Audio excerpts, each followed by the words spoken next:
Let's face it, this Oregon team poses a lot of matchup problems for Penn State. But if the Nittany Lions expect to come out on top, they could have one defensive lineman wreck Oregon's entire game plan, and it's not Abdul Carter.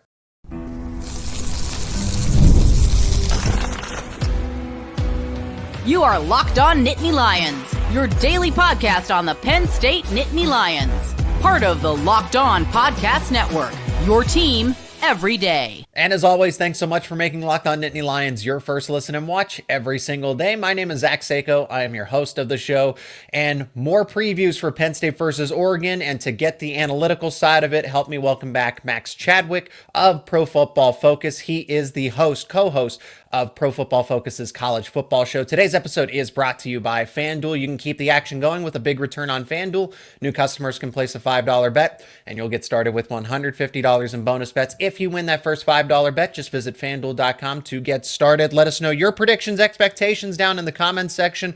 We'll start with this because this has been a debate. The general consensus, general public, thinks that Oregon should run away with this. Why does Penn State even bother showing up? Now, in my opinion, my humble opinion, I think that Penn State is going to keep this. It's a one-score game no matter what you think, in my mind, whether that's a Penn State victory or an Oregon victory.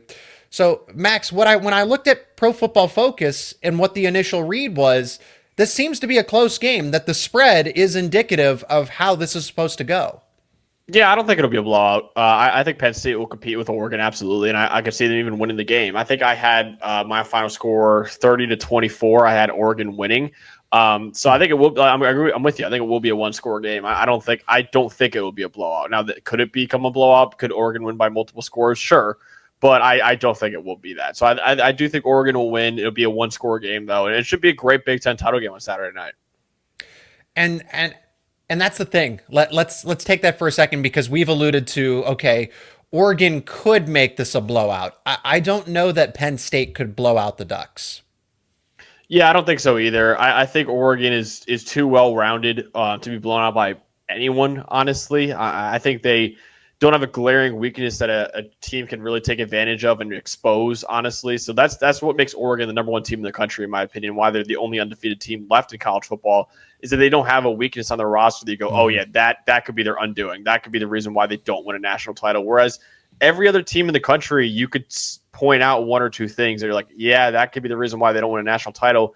I don't really see that with Oregon right now. Now, does that mean they're guaranteed to win it all? No, absolutely not. But I don't see a glaring weakness that would point to them getting blown out in any game this year, honestly.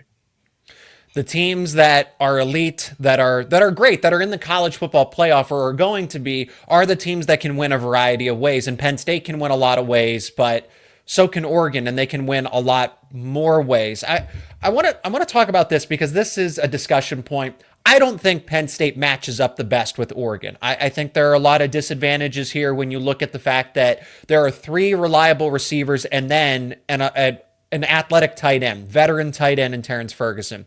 And Penn State has shown when they face the combination of a top five defense, objectively, Ohio State and Oregon have top five defenses, the way that they play.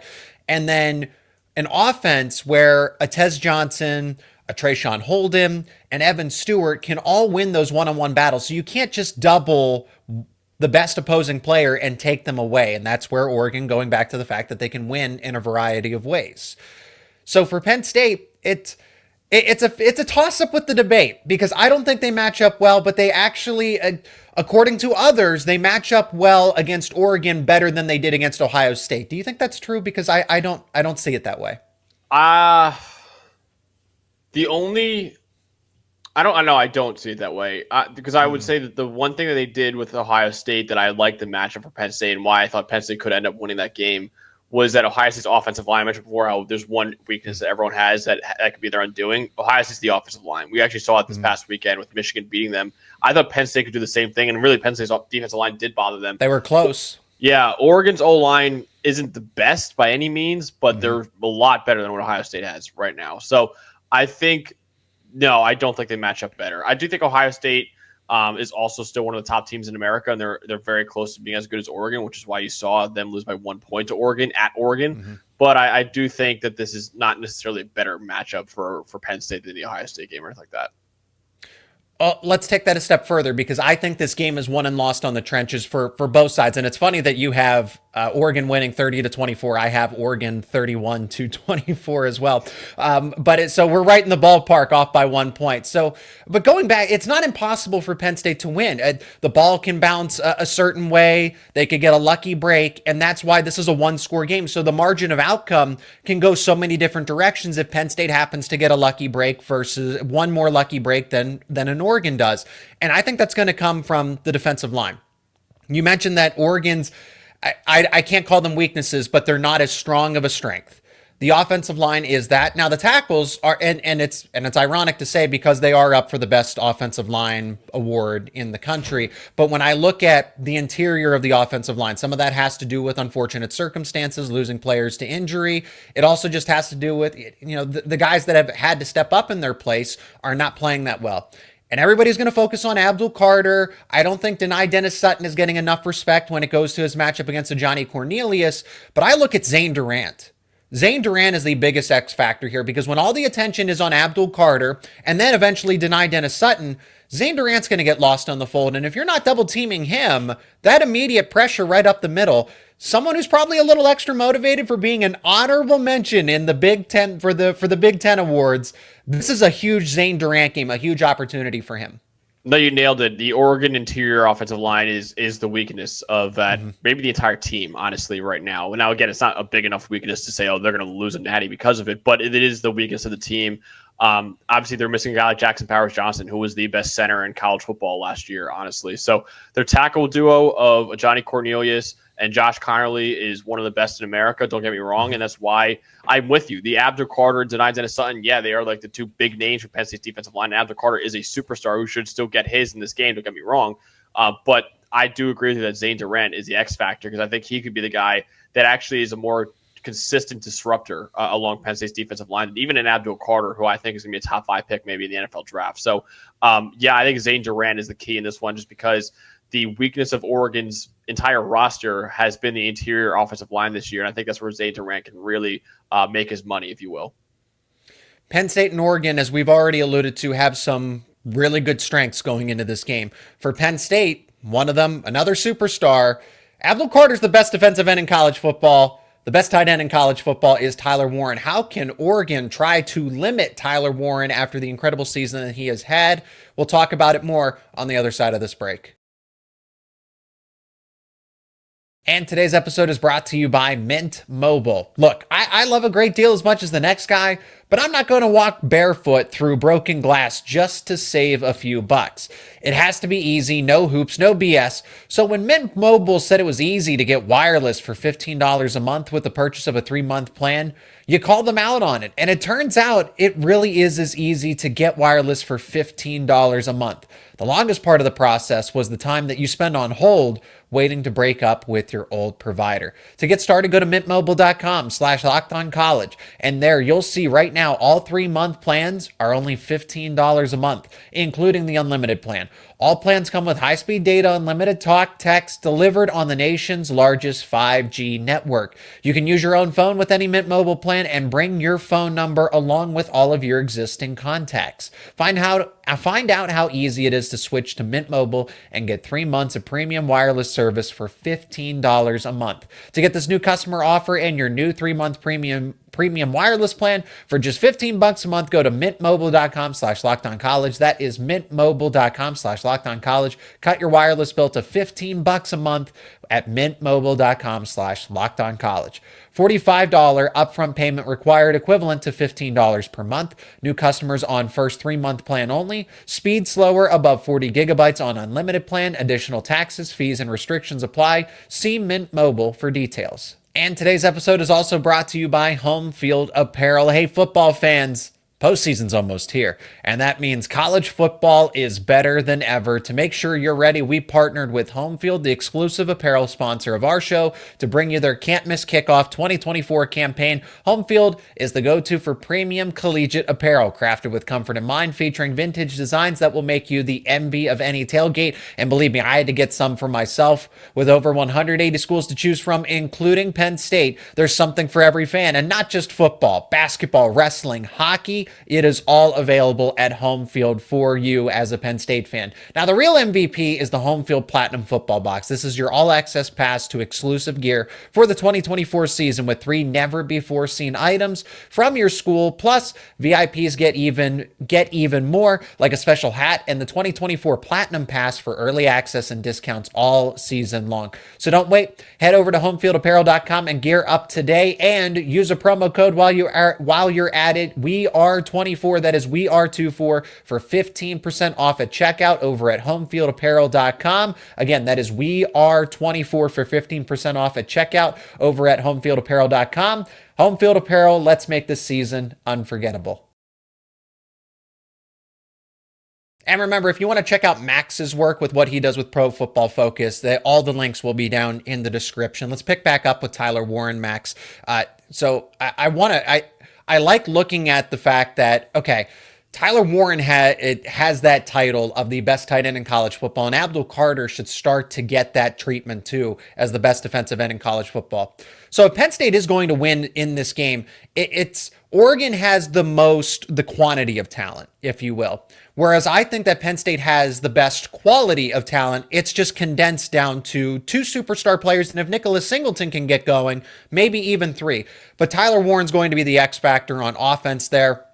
How does Oregon stop him? Because James Franklin has pointed this out. Everybody tries to game plan for Tyler Warren, and they still can't stop him. The closest one, watch the tape against Ohio State, but even still, Warren was still the playmaker that kept Penn State in that football game.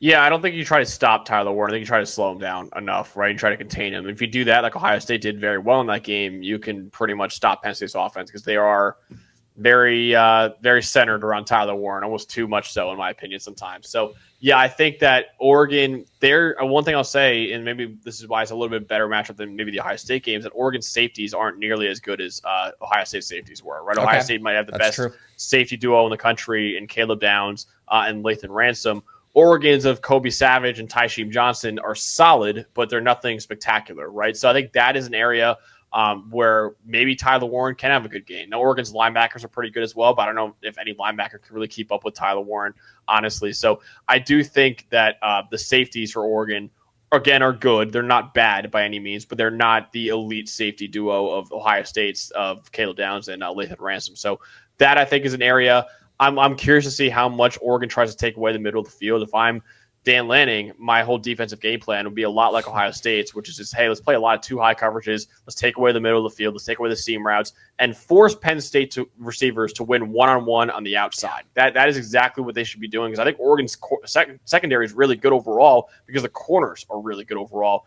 I don't think Penn State's receivers, it's not a good matchup at all for them against Oregon's corners in this game. So I think if I'm Dan Lanning, I know, hey, the one, if you call it weakness in our secondary, which has been one of the best in America all year, but the one weakness you could point out is the safeties are good, not great. Our corners are outstanding. Let's trust that our corners are going to be outstanding against what's a lackluster group of receivers for Penn State, and let's try to take away the biggest threat at tight end, maybe all of college football, and Tyler Warren. I think that probably will be the game plan that you see from Dan Lanning a lot on Saturday night.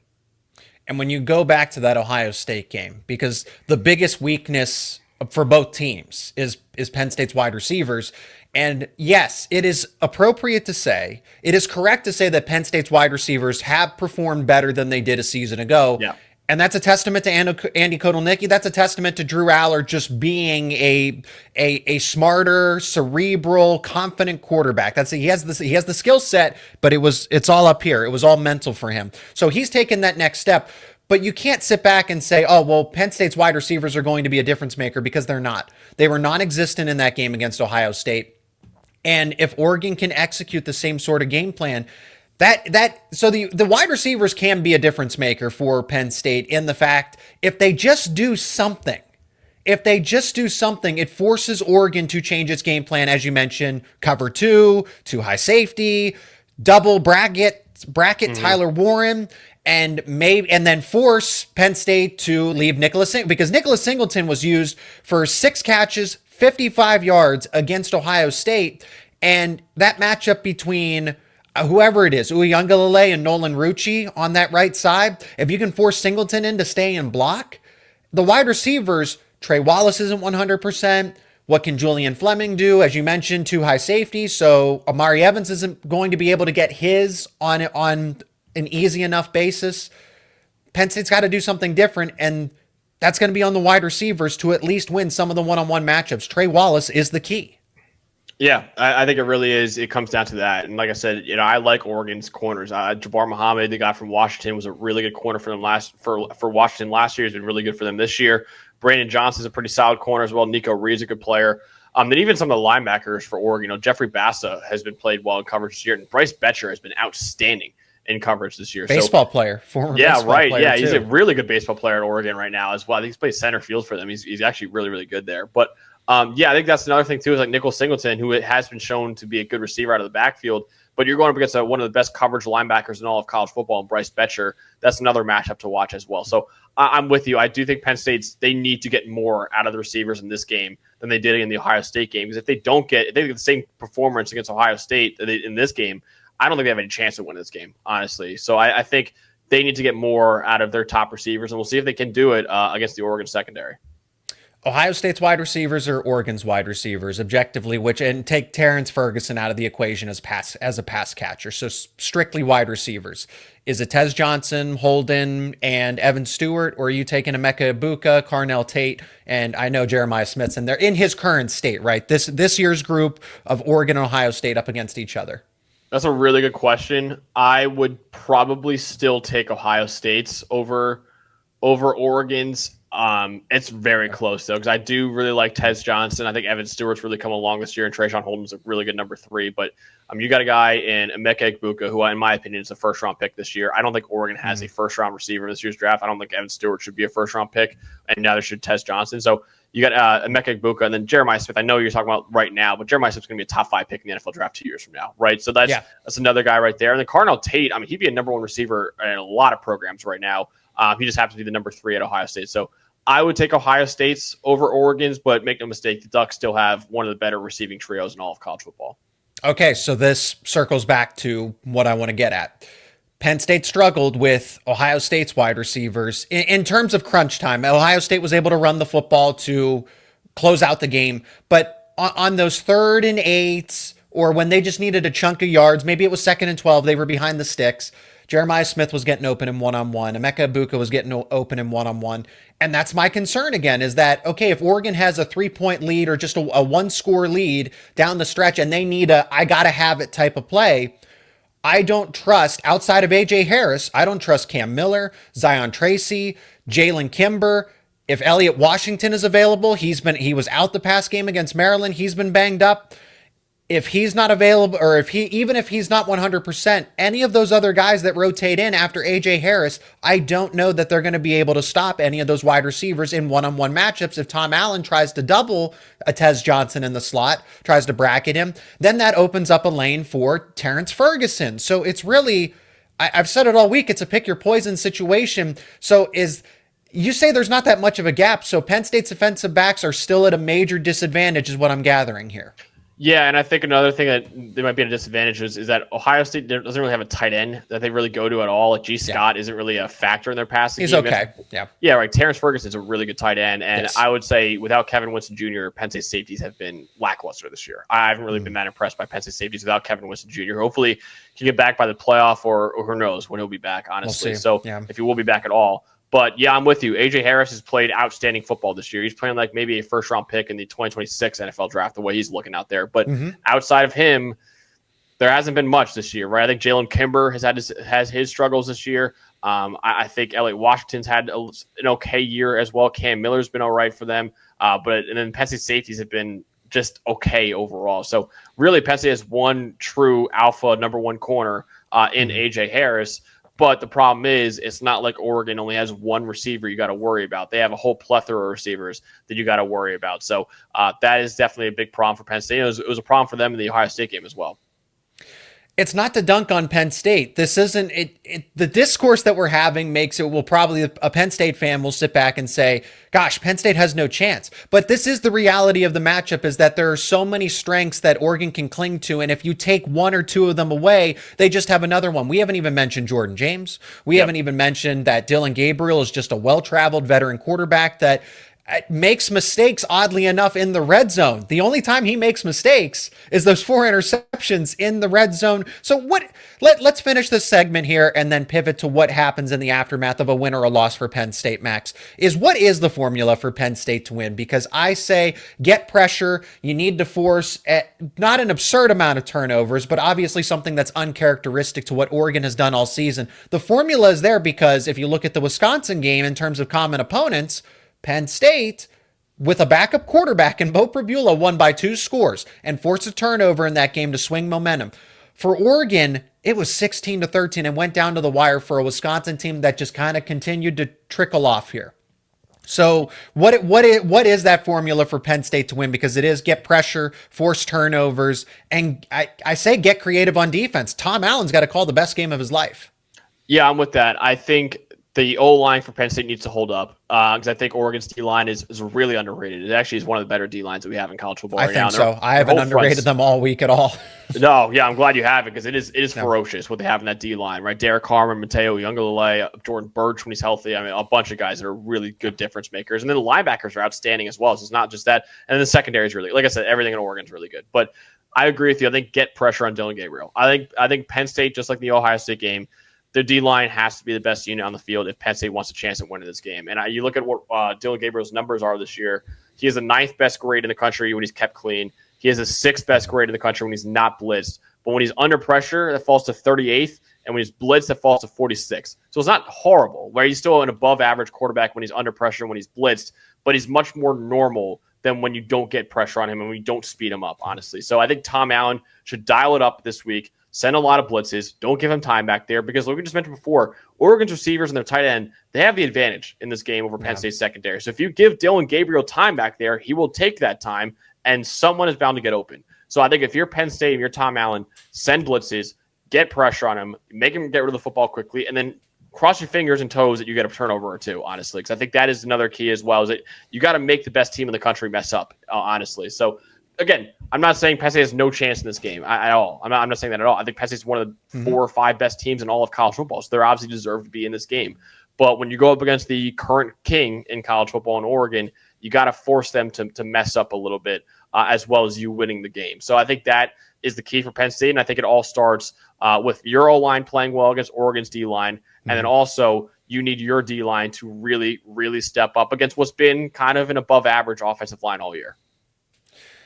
Win or loss, what happens to Penn State if they come out on either side of this game? There's a chance that if they lose, they could fall to the 7 or 8 seed in the college football playoff. We'll talk about it more to wrap things up on the other side of this break. And today's episode is brought to you by FanDuel. Get ready to tackle the NFL action with FanDuel, America's #1 sportsbook, because right now new customers can bet just $5 and you will get $150 in bonus bets if you win. The FanDuel Sportsbook app gives you everything you need to place live bets on the NFL all in one place. So when you get a hunch in the middle of the game, you can check out the latest stats, view live play-by-play, and so much more. And it's all on the same page where you place your bets. Just visit FanDuel.com to join today. And if we look over at FanDuel.com, you can see the lines for the Big Ten Championship, Penn State versus Oregon. Oregon is the favorite in this one, 3.5 points on the spread. Penn State is an underdog here. Money line for Oregon, -160, for Penn State, +132, and the total is 49.5. That total keeps going back and forth. If you like those lines, you can check them out over at FanDuel.com. And remember, you will get started with $150 in bonus bets if you win your first $5 bet. Again, that is FanDuel, America's #1 sportsbook. If Penn State wins, there's a chance at the #1 seed. Now, I don't know that necessarily happens if Texas beats Georgia, so you would need a Texas loss, a Penn State win against Oregon to get the #1 seed, and then all of this is worth it because there was a conversation, the debate, if Penn State should even want to be in the Big Ten Championship. And with what's on the line here, a bye, a #1 overall seed, honestly, the brand recognition, because Penn State is looked at, is viewed by the general public as the second tier program behind the elite teams, Georgia, Texas, Ohio State, Oregon, etc. And it showed up recently in recruiting here. So that's what Penn State gets with a win, is that brand power, that James Franklin can win the big game. And I think that's a big deal. That gives you confidence, that gives you momentum, that gives you some swagger. But if they lose, there's the idea that, oh, they're guaranteed the 5th seed, no lower than the 6th seed. And I think that's being generous, Max. because if Texas loses to Georgia again, and if and a Penn State loss to Oregon, depending on the margin too, if this is a field goal type of game, okay, gives me a little more confidence. But if they happen to lose by 2 or 3 scores, then that just opens up the argument that, hey, Notre Dame only has 1 loss. Hey, Ohio State beat Penn State head to head despite losing to Michigan. And if Texas loses to Georgia, can the committee justify ranking Penn State ahead of those 3 teams if the outcome is really bad against Penn State? Yeah, I'm with you. I think the margin is critical in this game. I know James Franklin's talked about that a lot already with the whole Maryland press conference, so that was amazing. But I do think margin is really critical in this game, and I do think margin in the SEC game is critical as well for Penn State. I think if somehow Penn State blows out Oregon and somehow Texas beats Georgia by a very close score, Penn State probably will get the number 1 seed overall, right? Yeah. Even if Texas beats Georgia. So I'm with you, though. I think if it's a close game either way and Texas beats Georgia, also Texas theoretically would have avenged their only loss of the season if they do that. And Penn State obviously never their losses to Ohio State. So I'm with you. I think if Texas beats Georgia close or whatever and Penn State beats Oregon close, then it'll probably be Texas above Penn State. But if Penn State loses, like you said, then I think you probably will see Notre Dame jump them, and you probably will see Ohio State potentially jump them as well. Because I know Penn State's 11-2 and Ohio State's 10-2, but Ohio State does have the win over Penn State in Happy Valley over them. So that is, I do think there's no way Penn State's playing a road game in the first round of the college football playoff. They will host a game, but I struggle to say, they're locked into the 5 seed no matter what. I do think Notre Dame will probably jump them.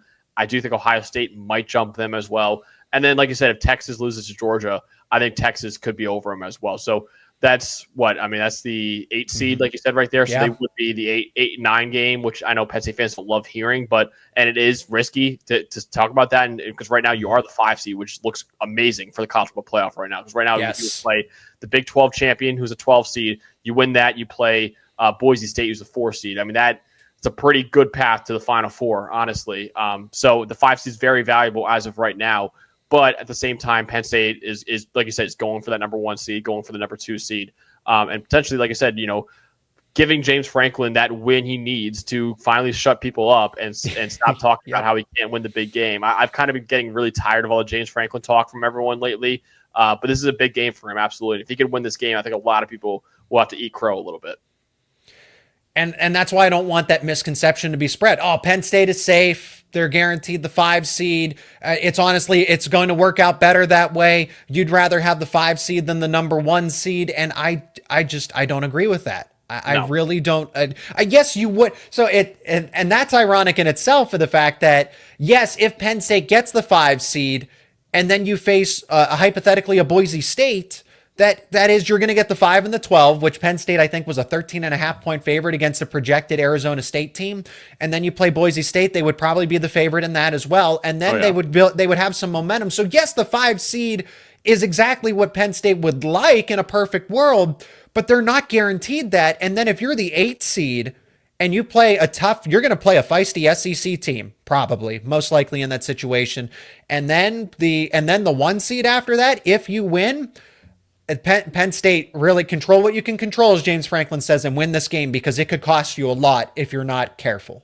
Yeah, I think, like I said, that team they'll be playing if they're the 8 seed is Tennessee. So you would host Tennessee at your own place in that one. So that is not an easy game, right? Tennessee's defense is ferocious this year. The D-line's terrific. Yeah, absolutely. And then the offense has actually started to come alive, right? Dylan Sampson looks like one of the best running backs in America. Nico Yamaliava is finally starting to make good on his 5-star hype coming out of high school. So they're a dangerous team as well. So yeah, if you're the 8 seed, most likely it'll be Tennessee, I would imagine. If not, if Texas beats Georgia, maybe they keep Georgia above Tennessee, but then also you're playing Georgia then, right? So it's like that's not an easy game either. So I think that is definitely something to watch out for. Is just, hey, you're not locked into the 5 seed. Like, there is a chance you could fall from right now the 5 seed all the way down to the 8 seed if you lose this game. But if you win the game, you could be as high as the number 1 overall team in the country. He is Max Chadwick over at Pro Football Focus, college football analyst for the network. He is the co-host of the College Football Show, hosted by PFF. That's going to do it for this one. Thank you so much for checking out this episode. Let us know your thoughts down in the comments section, and in the description, you can check out Max's work as well. Max, thanks for the time as always, and can't wait to see you at the game, too, out there in Indianapolis.